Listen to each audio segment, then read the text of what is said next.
안녕하세요. 창원 성산한빛교회 정년철 목사입니다. 오늘은 우리 시청자 여러분들과 함께 하나님의 자비와 사랑에 대해 함께 나누고 싶습니다.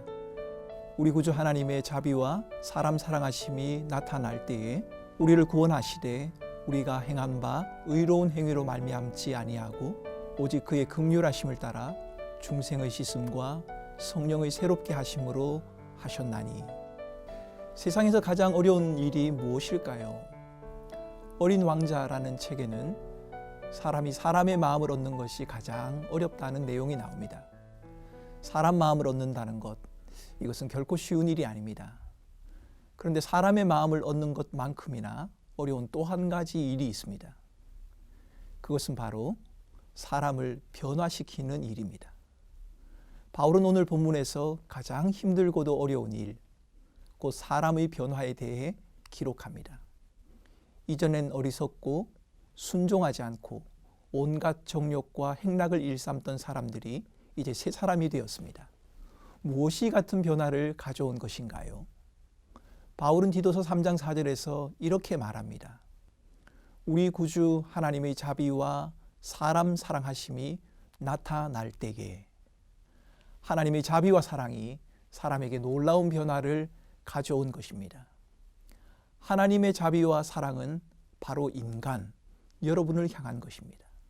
하나님의 자비와 사랑은 죄를 범한 인간을 벌하시지 않는 것에 멈추지 않고 죄와 비참에 처한 인간들을 불쌍히 여기십니다.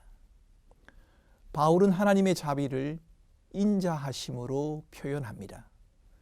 시편 103편 8절을 보십시오. 여호와는 자비로우시며 은혜로우시며 노하기를 더디하시며 인자하심이 풍부하시도다. 죄와 비참에 처한 인간을 참아 기다리심으로 하나님께서 인간들을 존중하고 계십니다. 디도서 기자는 죄인을 대하시는 하나님의 모습을 어려운 처지에 있는 자들을 기꺼이 도우시는 모습, 즉 자비하심으로 표현하고 있습니다. 사람을 향한 하나님의 자비와 사랑의 표현은 성경 전체에 수도 없이 등장합니다. 왜냐고요? 사람이 하나님의 자비와 사랑을 받을 만큼의 충분한 자격을 가지고 있거나 자신의 선함과 의로움을 근거로 하나님의 자비를 구할 수 있기 때문이 아닙니다.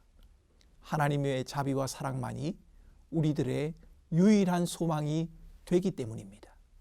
사람들이 말하는 자비와 사랑은 지극히 이기적이고 자기중심적입니다.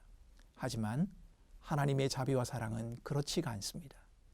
자비와 사랑이 말해졌을 뿐만 아니라 실제로 저와 여러분들에게 나타났습니다. 디도서 기자가 말하는 자비의 나타나심은 아마도 예수 그리스도의 성육신을 의미할 것입니다. 근본 하나님의 본체 되신 예수님께서 하나님과 동등됨을 취할 것으로 여기지 아니하시고 자기를 비어 종의 형체를 가지사 사람들과 같이 되신 것입니다. 예수 그리스도를 통해 보여주신 하나님의 자비와 사랑이 우리의 삶을 근본적으로 변화시키셨습니다. 우리를 온갖 죄와 비참으로부터 건져내신 것입니다. 그분이 우리의 구주가 되십니다. 많은 사람들이 사랑받지 못함을 호소합니다. 어떤 이는 자기가 사랑받을 자격이 없다고 말하고 또 어떤 이는 사랑이 필요 없다고도 말합니다. 하지만 이 세상에 하나님의 사랑이 필요하지 않는 사람은 아무도 없습니다. 우리 구주 하나님의 자비와 사람 사랑하심이 나타날 때에 하나님이 우리를 사랑하시고 저와 여러분을 향한 우리 하나님의 그 사랑과 자비가 우리들의 삶의 변화를 가져왔습니다.